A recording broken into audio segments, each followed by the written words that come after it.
एक समय की बात है। एक आरामदायक फार्म हाउस था जो हरी भरी घास के मैदान के किनारे स्थित था। वहीं एक छोटा सा चूहा रहता था जिसका नाम मिलो था।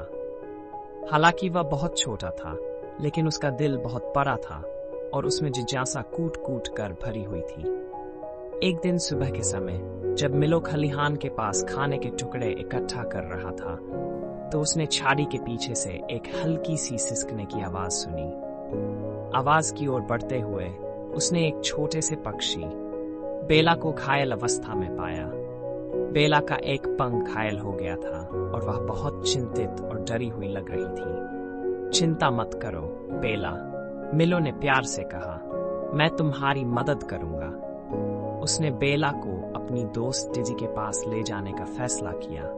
डेजी एक दयालु और समझदार बिल्ली थी जो हमेशा जरूरतमंदों की मदद करने के लिए जानी जाती थी।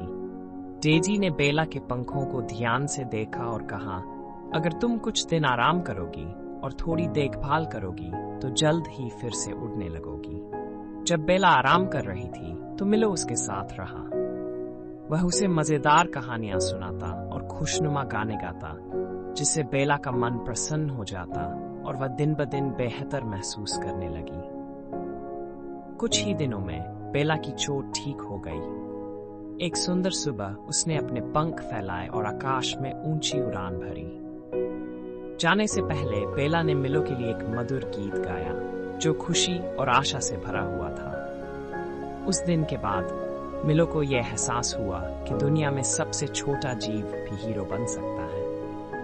उसकी दयालुता और बहादुरी ने न केवल एक दोस्त की मदद की, बल्कि घास के मैदान में रहने वाले सभी जानवरों को यह सिखाया कि दूसरों की सहायता करना ही सबसे बड़ा साहसिक कार्य है।